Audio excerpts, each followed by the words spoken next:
Putin kirim 16.000 pasukan dari negara-negara Timur Tengah ke Ukraina.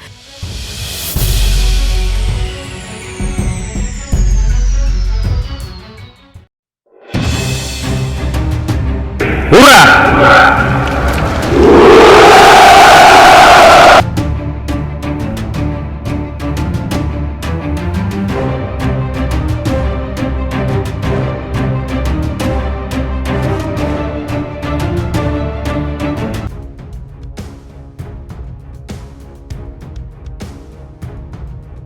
Sekitar 16.000 sukarelawan dari Timur Tengah dilaporkan akan dikerahkan oleh Rusia untuk membantu Moskow berperang di Ukraina.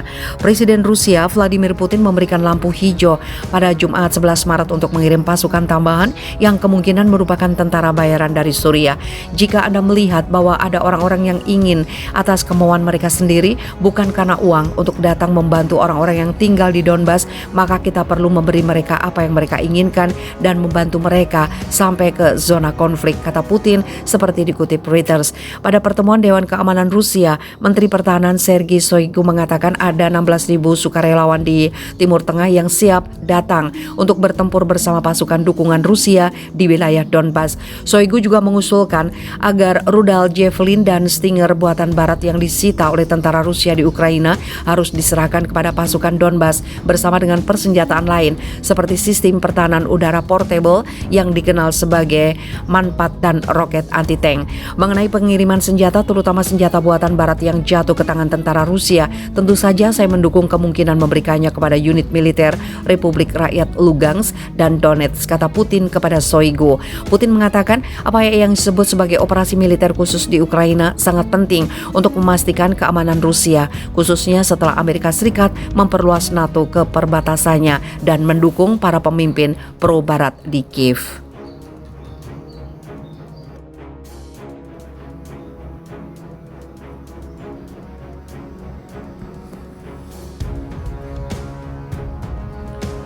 Misteri Rusia tidak pilih perang kilat di Ukraina mirip taktik Amerika Serikat dalam perang Irak.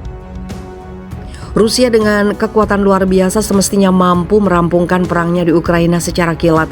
Namun strategi Moskow itu justru mirip yang dilakukan Amerika Serikat dalam perangnya yang berlarut-larut di Irak. Militer Moskow di bawah Presiden Vladimir Putin memiliki banyak senjata canggih termasuk bom nuklir. Namun jet tempur dan rudal futuristik yang dibanggakan tidak dikerahkan dalam perangnya.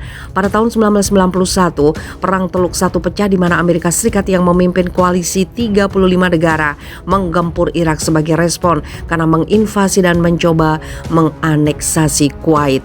Pada saat itu kekuatan koalisi Amerika Serikat sangat mampu menundukkan Irak dengan kilat.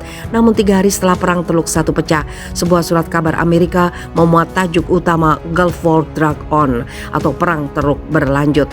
Hal ini menyebabkan Colin Powell, ketua kepala staf gabungan saat itu, untuk menyampaikan konferensi pers yang merinci jalannya perang dan mengapa Amerika Serikat bergerak lambat dan metodis.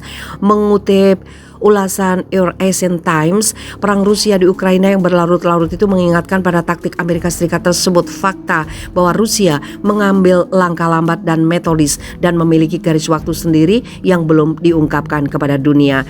Taktik itu dimanfaatkan Presiden Ukraina Volodymyr Zelensky.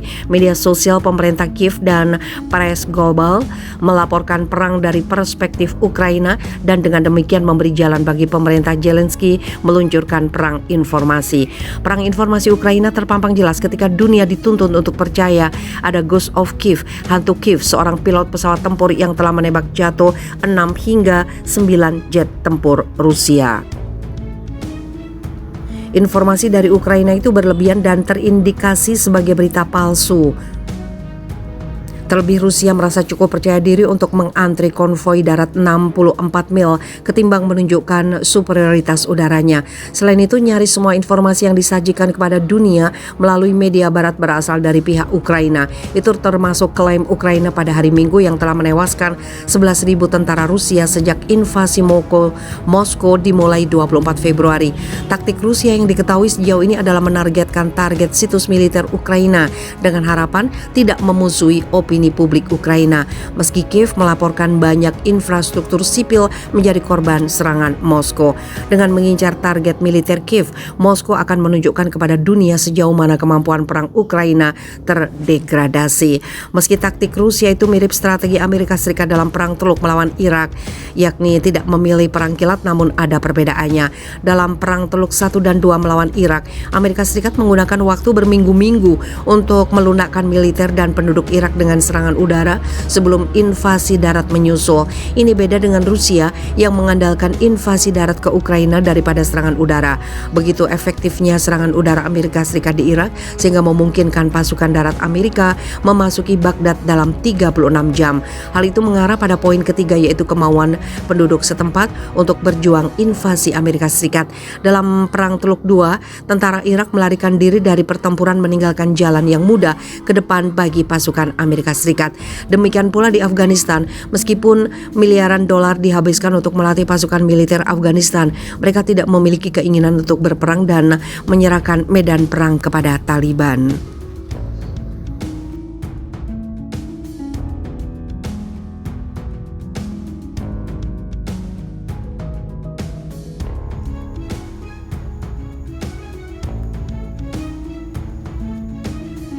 Zelensky, presiden Ukraina, diduga sudah kabur ke Polandia ngumpet ke kedubes Amerika Serikat.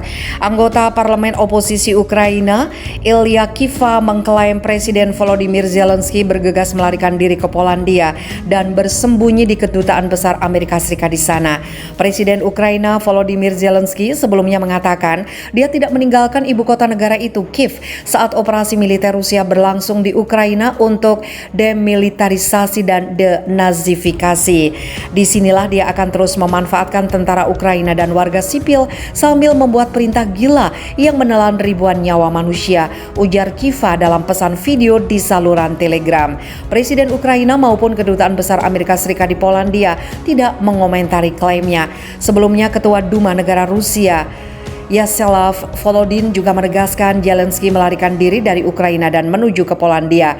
Zelensky meninggalkan Ukraina. Deputi Rada Verkhovna mengatakan bahwa mereka tidak dapat menemuinya di Lvov. Tulis dia di saluran Telegram dia sekarang di Polandia. Tidak lama setelah pernyataan Volodin, Verkhovna Rada menegaskan Zelensky tidak meninggalkan Ukraina, tetap di Kiev. Beberapa negara barat telah menyatakan keprihatinan sehubungan dengan keselamatan Zelensky, khususnya Menteri Luar Negeri Perancis Jean-Yves Le Drian mengatakan Paris siap membantunya jika perlu. Dilaporkan juga bahwa Amerika Serikat menawarinya evakuasi, tetapi Zelensky menolak.